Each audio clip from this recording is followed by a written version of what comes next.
What's going on, guys? Today, we're talking about the 2024 draft, and more specifically, how WWE can learn from it. Let's talk about it. So when it comes to the draft, I was actually really happy with the picks this year, for both Raw and Smackdown. Smackdown was able to get stars like Nia Jax and Carmelo Hayes, while Raw got Braun Breaker and the LWO, which means no more LWO versus Legado del Fantasma. Yes. And I'm also very happy about the NXT call-ups like Blair Davenport to SmackDown and Dijak and Kiana James to Raw, as well as Ilya Dragunov. It's always nice when they get that call-up because them being on the main roster means so much more exposure for them, and I truly believe all of these call-ups will definitely make an impact, especially Dijak. That guy is very special. I was a bit confused, however, about Damage Control going to Raw, just because they mentioned on SmackDown about Io wanting a rematch for the SmackDown Women's title, which I guess could still happen in the future, but definitely not right now. And I saw that some people were saying that Raw's roster is stacked compared to SmackDown, which I can understand, but it does make sense because Raw is a 3-hour show, so you want to have a stacked roster in order to make up for being 1 hour longer than everyone else. Plus, let's not forget, Cody Rhodes is now on SmackDown, who is arguably your biggest star that you currently have, so I think it's okay to have him on SmackDown if it means Raw having a bigger roster with guys like CM Punk, Drew McIntyre and Seth Rollins.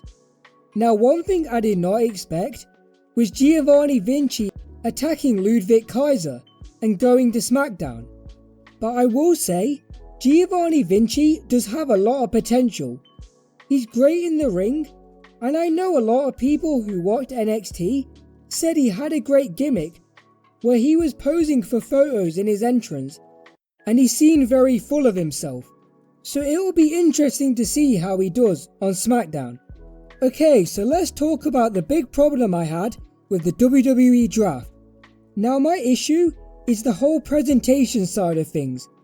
And I get why WWE does this, because they want it to be like other sports companies, like the NBA, like the NFL. So I do understand that part, but at the same time, I do miss the old times where instead of being announced on the podium, we'd have matches between Raw and SmackDown superstars, and then who'd ever win would get that pick. I just think by doing that, not only does it add something to the match, but because the rosters are so stacked now, you could do some big time matches that you weren't able to do before, like SmackDown's LA Knight versus Raw's Shinsuke Nakamura. Then whoever wins gets the pick, and because NXT was a part of the draft, you could have done some triple threat matches instead, which would have been very beneficial for the developmental brands, since it would have gotten a lot of eyeballs on that show. And even the way it used to be announced, with it going through the selection of superstars and then showing the person who's drafted. Now, it's worth mentioning that WWE had its lowest Smackdown rating since December of last year. But to be fair, it did have to compete with the NFL draft and several NBA games, so it was a lot to go up against. But still, even though it was nice seeing Carmelo Hayes go up against Cody Rhodes and seeing the spotlight on the former NXT superstar, I just can't help but think it would have been better to do a Raw versus SmackDown versus NXT draft triple threat, or even a battle royal. You could have shined a light on a lot of up and coming talent, like Sol Ruka, Trick Williams, and Obi Femi. I just feel like it was a missed opportunity, but hey, there's always next year.